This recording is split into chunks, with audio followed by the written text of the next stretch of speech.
el Ministerio de Salud hubo una nueva tanda de despidos. El detalle sobre el cual vale la pena hacer foco es que despidieron el 40% de los empleados que estaban a cargo de una división muy sensible, que era la que se encargaba de, les digo el nombre textual, Dirección de Respuesta al VIH, Hepatitis y Tuberculosis. En el medio hay una serie de inconvenientes porque en el medio hay gente que dependía de estos medicamentos y de estos programas. Esto ya se vio a comienzos del año pasado cuando intentaron paralizar la DATSE. Rivadavia 870. Hasta el mes de febrero de 2024 aquí funcionaban las sedes del DATSE. La Dirección de Asistencia Directa por Situaciones Especiales fue creada en 2004 como una ventanilla estatal de última instancia para el caso en el que el sistema de salud no preste asistencia. Desde el 5 de febrero, miles de pacientes sufren la interrupción de una ayuda esencial para sus vidas. Está abierto, pero... Está abierto. No se está entregando medicación. De las 3 farmacias que trabajaban, está trabajando una sola. Y no se le está entregando medicación a nadie. Y los expedientes de remedios oncológicos y todo eso está todo parado. No. Y el problema ese que está viendo es que una chica se lastimó por eso. Permiso. ¿Están esperando que los atiendan? ¿Estaban esperando que los atiendan? ¿Y qué pasó? ¿No los atienden? Bueno, fíjate, es una chica que está esperando acá que se las atienda y no la atienden en lo que serían las oficinas de este lugar, ¿no? que es tan importante.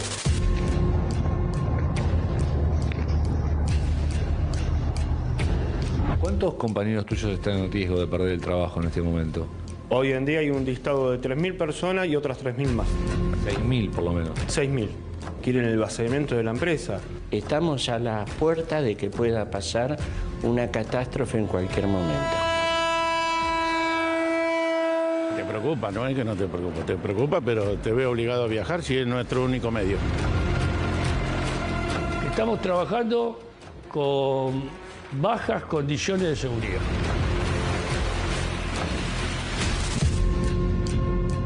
O sea, no hay plata, ni siquiera para la salud, ni siquiera para un hospital como Garrahan. Eso es tocar fondo. Que no le quieren pagar, no le quieren pagar a los médicos, a los enfermeros. Cerca de 2.000 familias que llegan de todos lados con las patologías más complejas de la población infantil. Esta fue una semana muy estresante. Sí, estamos viviendo mal porque los sueldos son un desastre, hemos quedado muy abajo. En pandemia éramos esenciales y ahora es como que se olvidaron de nosotros. Mucho aplauso en pandemia y ahora la verdad que ni se acuerdan. La gente que viene con hambre, la gente que viene sin plata para el colectivo y se paga la sube no compra la medicación. La situación es desesperante, tanto desde lo salarial como desde la infraestructura de salud pública en general, que no está pudiendo absorber la demanda de ninguna manera. Acá los compañeros son despedidos, no se pagan indemnizaciones. Lo más perverso es trabajar con la política del miedo.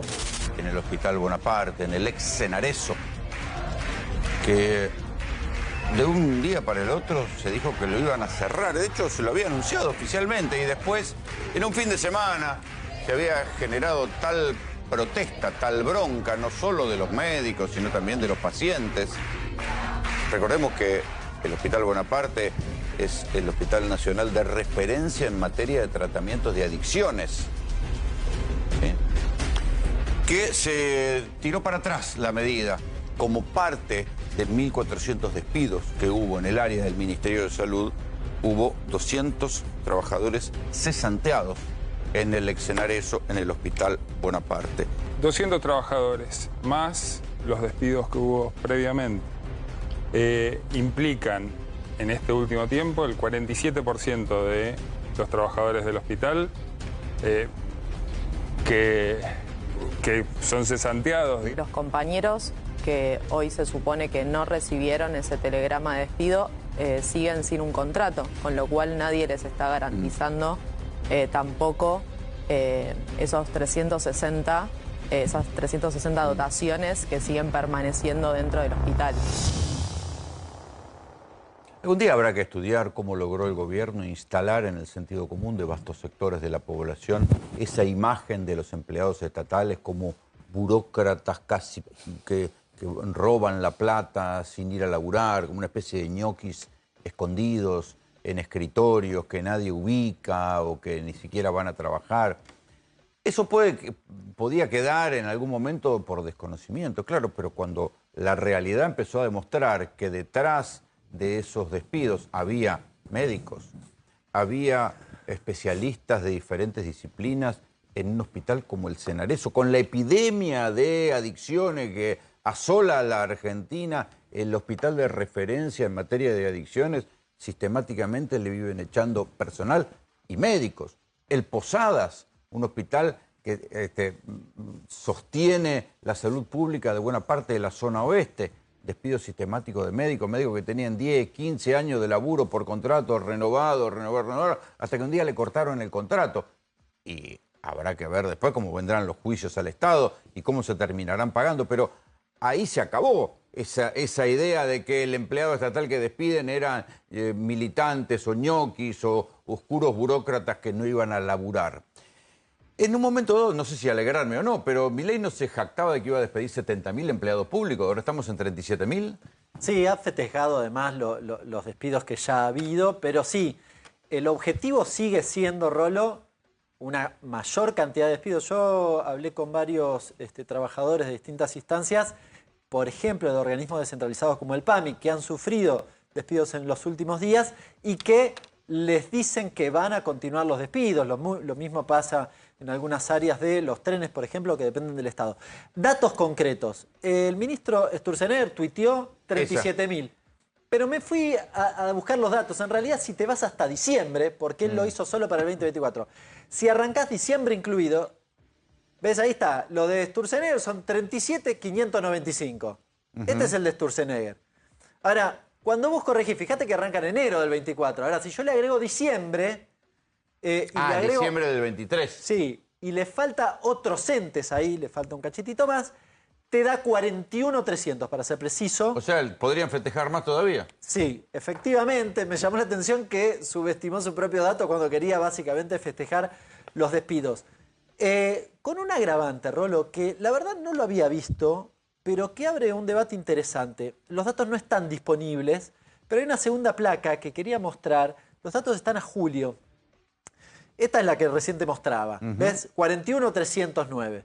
Pero fíjate en la siguiente placa, que hay una diferenciación. Esto es a julio, por eso el total nacional no me da 41, sino 23, ¿ves? Ahora, fíjate las provincias y los municipios. Se llevan la mayor parte. Tenés casi 60.000 de 83 a ese momento. O sea que las provincias también despidieron. Sí, hay menos noticia al respecto. Son muchas más no provincias, está claro, en muchos municipios. Pero a la par de los despidos nacionales... Pero no hay incorporaciones, porque no me vas a decir que no hay incorporaciones. Ese es el saldo neto. O sea, es la diferencia. Lo que hace Sturzenegger, que yo lo hice con el resto... saldo neto. Es el saldo neto. La diferencia es la planta funcional que vos tenés a cada mes. La resto respecto al mes anterior. Así que ese es... Probablemente haya habido más despidos y probablemente tengas algunos ingresos. Está buena la lectura, porque probablemente no. Los despidos son más que los que estamos... Hay más de 41 despidos, de 41.000 despidos. Hay más... Pero seguramente hubo incorporaciones. Hubo incorporaciones que compensaron. Nos hemos divertido mostrando cómo habían echado un montón de gente del Inca, pero sumaron unos trolls que no entendían nada de cine. Bueno, el saldo neto de esos dos movimientos da menos 41.300 en el orden nacional. Aquí estamos con Rodolfo Aguiar. De ninguna manera, acá los compañeros son despedidos, no se pagan indemnizaciones. Lo más perverso es trabajar con la política del miedo. En el Hospital Bonaparte, en el ex Senareso. Bueno, es que estamos con Rodolfo Aguiar, secretario general de ATE. ¿Cómo se llegó a esto? Yo creo que hay una sociedad que empieza a darse cuenta, a tomar conciencia qué ocurre detrás de los despidos. Porque, por supuesto, el impacto directo sobre el trabajador, la trabajadora, esa familia que queda en la calle, uno supone que cualquier gobierno gobierna para crear empleo. Contrariamente a lo que está ocurriendo en la Argentina en este momento, que se están destruyendo puestos de trabajo. miles en el Estado, pero también decenas de miles todos los días en el sector privado. Detrás de cada puesto de empleo que se destruye en el Estado, hay una política pública que se desmantela y un derecho que se pierde. La sociedad comienza a advertir que estas cesantías masivas, ilegales que lleva adelante el gobierno, en realidad se están traduciendo en una fenomenal pérdida de derechos para toda la sociedad. Tomemos como ejemplo solo los 1.400 cargos de salud que corresponden en los hospitales. En la sede central del Ministerio, organismos descentralizados y hospitales nacionales. Se están afectando los derechos individuales y colectivos de todos los usuarios. Sí, lo que pasa es que la gente que público. no usaba esos servicios dice, bueno, a mí qué me importa. Sí. Digo, no, por supuesto. Hay para un montón de gente para quien ese Estado no estaba presente. Salud, derecho a la salud, a la asistencia sanitaria, el derecho a la vida, porque en el caso del Bonaparte lo que se afectó fue la atención de la prevención de los suicidios. El derecho que tenemos todas y todos y tienen los pacientes de... El Garraham. Bueno, el Garraham. de Si hay un lugar que había que información. cuidar, el Garraham. Por lo tanto... Y redujeron los sueldos para que la gente se fuera a la órbita privada. Esa pregunta, tenemos paritaria en la Administración Pública Nacional, es muy interesante porque se transforma en una segunda causal de despido. No solo está el recorte y el ajuste. Te expulsan con bajos salarios. Por supuesto, nosotros decimos, la decisión administrativa número 1 del 2025 de este gobierno fue ponerle un tope a las paritarias. Desde ATE lo vamos a rechazar, el martes a las 2 de la tarde estamos convocados. ¿En serio? Pero ustedes pueden pelear cuando la gente tiene temor al desempleo. No, mire, yo creo que... Porque digo, el temor al desempleo es el gran disciplinador, lamentablemente, para la pelea salarial.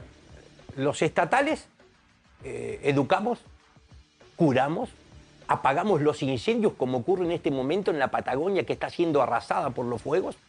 Los estatales recolectamos la basura y hasta construimos satélites, construimos reactores nucleares. No es que sobran estatales, faltan políticas públicas por la desidia de este gobierno. Nosotros le presentamos a Milei, al presidente, le exigimos que presente un listado con los ñoquis. Se terminó el verso de los ñoquis. Este gobierno no pudo probar, frente a la mirada de la sociedad, la principal causal de despido que invocó. No, que era la no prestación, de servicio. Ni los ñoquis ni los militantes, nunca apareció ese listado. Yo en la presentación que usted realizaba, se advierte algo. Sturzenegger se jactaba de que con estos exámenes de idoneidad o la evaluación de desempeño, pero se jactaban de que los aprovecharon para decir establecimos una nueva forma de ingresar al Estado. La verdad que no cambiaron nada. Pero siguieron dejando la endija abierta para que ingresen los militantes libertarios cuando desde ATE reclamábamos, por supuesto que se termine el dedo. Desde hace años decimos el ingreso al Estado debe ser por concurso público de oposición y antecedentes para evitar que el dedo del diputado, del senador, y que lleguen los más idóneos y los más capaces a prestar servicios. Ahora, Rodolfo, ¿echaron gente de los que rindieron el examen bien? Bueno, también tenemos denuncias que, a pesar de que el gobierno emitió 2 decretos, uno de ellos para garantizar que quienes rendían bien los exámenes, el contrato ya no iba a ser trimestral, sino anual, igual han sido despedidos en las últimas horas. Nosotros demandamos... ¿Para qué hicieron todo ese show? Mire, es la palabra que lo describe con exactitud, porque el gobierno se pegó un tiro en los pies con los exámenes, porque más del 96% de los agentes públicos en el primer llamado, a pesar de que hay 2 instancias más de recuperación, están aprobando. Es decir... Ahora, eso es maravilloso porque se instala, no, les vamos a tomar examen, esta manga de inútiles, y después cuando el 90 y pico % aprueba no se habla más del tema. No se habla más del tema. Y los echan igual. ¿Viste? Vamos a auditar las universidades. Cuando la justicia dice están bien auditadas, no habla más del tema. Y los comedores también. Decían, van a ir presos porque mandaron y no sé cuántos. Se encontraron 3 comedores que estaban mal. No, perdón. Y hubo 2 fallos judiciales que le dice al gobierno, denle los alimentos a los comedores. Yo creo que tenemos como desafío la calle, pero también, por supuesto, la batalla cultural. Entre el relato del gobierno, entre el relato que se monta oficialmente y el día a día de la gente, hay una enorme distancia, hay un abismo. ¿En serio alguien puede creer el verso de que crece la economía, de que baja la pobreza? en realidad... No, pero ahí te la peleo y te digo, si nosotros salimos con una cámara, vas a encontrar más gente de la que esperás diciendo que todavía tiene esperanza. Bueno, de que pero porque le va a traer plata a su bolsillo. Sí, pero digo, se ha montado un verdadero aparato de la mentira que nosotros tenemos que desmontar discutiendo los datos. Cuando nos dijeron, los salarios y las jubilaciones crecieron en dólares, tenemos que salir a decir, el salario, las jubilaciones crecieron un 16% en dólares, los salarios un 36%, pero el costo de la canasta básica en dólares, aumentó. Un 44% del salario no se mide. ¿Por cuántos dólares podés comprar el salario? Lo tenemos que medir por cuántos litros de leche, cuántos kilos de carne, y es el consumo más bajo de las últimas décadas en la Argentina. Rodolfo, hay dos grandes gremios en el sector estatal. Ustedes son uno, el otro UPCN. Yo hablaba con un delegado UPCN y me decía, si nosotros reclamamos me van a echar gente en otra delegación. ¿Hay unidad de criterio respecto a esto? Por ejemplo, en el conflicto del Bonaparte, ¿están los dos gremios reclamando? ¿Cómo es? Mire, hay una dirigencia sindical que milita el miedo y la resignación en los sectores de trabajo. ¿En serio alguien propone que caminemos calladitos al matadero? Pero además, hasta hace un tiempo la CGT, la estrategia de la CGT era, decía, bueno, los que estamos en blanco y los que somos trabajadores que desde hace tiempo vamos a tener la posibilidad de la paritaria y los demás que se la aguanten. Ahora realmente las paritarias son una burla. Entonces digo, ya lo de la CGT misma, si te dicen el 1% y la inflación te dicen el 1,5%. Pero está el fantasma del desempleo. Pero la inflación es el 2%. Bueno, está bien. Está el fantasma del desempleo. Pero digo, pero eso es el fantasma en las peleas individuales. Si la CGT tomara una decisión de todos los gremios hacer un paro nacional, no pueden echar a todo el mundo. Entonces, bueno, sería otra cosa, ¿o no? Mire, en la parte del sindicalismo que dialoga con el gobierno no ha podido explicar después de un año a cambio de qué lo está haciendo. Claro. No se ha anunciado una sola mejora, un solo beneficio concreto para las trabajadoras y los trabajadores. Pero aparte, yo escuché a algunos sindicalistas del sector privado quejándose por el 1%. Pero ojo, no le reclamen solo a la Casa Rosada, porque en la administración pública ese 1% no lo impuso el presidente Milei y el ministro Caputo por decreto. Lo firmó otro sindicato. Es decir, que en la Argentina hay gremialistas que firman el 1%. Por lo tanto, a los que se quejan del sector privado, a la Casa Rosada, pero búsquenlo más cerquita porque algunos lo tienen ahí nomás en la CGT. ¿Qué estás viendo en términos de desmantelamiento? ¿Qué sectores se están desmantelando? Nosotros tratamos mucho la cuestión de la salud. ¿Qué otros lugares se están desmantelando peligrosamente por despidos de personal? No, en la salud está absolutamente claro. Yo lo que creo que lo que hay detrás es una brutal transferencia económica multimillonaria del sector público, desde el Estado a los sectores privados, que todavía no se ha empezado a discutir, pero que viene a ser completada con esta decisión de que ya no se desregulen a través de las obras sociales sindicales. El Estado no es que que quieren destruir el Estado, quieren moldear otro Estado. Un Estado distinto que solo responda a los intereses de los grandes grupos económicos y que garantice esos intereses. Cuando hablamos del sistema tributario y lo que ha ocurrido, nos están quitando a los que menos tenemos, a las trabajadoras, los trabajadores, y la que está desapareciendo es la clase media. 15 horas de colas en las fronteras para pasar a Chile a comprar, ojo, yo que soy patagónico, para comprar las compras de supermercado. Algunos se van a vacacionar a Brasil porque conviene más. Y los empresarios, muy poquitos, porque la mayoría que nos están mirando de los empresarios se está fundiendo. Los que puedan se van a reconvertir y van a importar porque les conviene. Por lo tanto, me parece que tenemos que decir con absoluta claridad que hay un sistema impositivo absolutamente regresivo. Restituyeron el impuesto a las ganancias. Rodolfo, todo eso ya lo sabemos porque lo leímos o nosotros bueno, como cronistas lo contamos en los 90. Usted me preguntaba, ¿la marcha de ayer ganó la vida? La vida le ganó a las políticas de odio y a la disolución nacional. Fue un grito de desahogo, de este pueblo al que están haciendo sufrir de manera deliberada, porque no tenemos una guerra o una pandemia. Pero se llegó hasta acá y a Milei lo votó el 56% de la población. Digo, hay algo que estaba mal, o el Estado no estaba tan presente, o las cosas no funcionaban tan bien. Digo, hay algo que trajo a Milei y lo puso ahí. Mire, tenemos un gobierno que ganó por el voto popular. pero que por estas horas, después del discurso de Davos, queda más claro aún, deviene en una tiranía. Está quedando atrás un sistema democrático y empieza a aparecer en la Argentina un régimen absolutamente totalitario. Yo creo que está en peligro la democracia, nos quieren cambiar la regla de la democracia y estamos en peligro todo. Por eso es que la peor opción que tenemos las argentinas y los argentinos en este momento es la resignación. Te agradezco mucho que hayas venido. Como no, nosotros, agradecidos, por favor.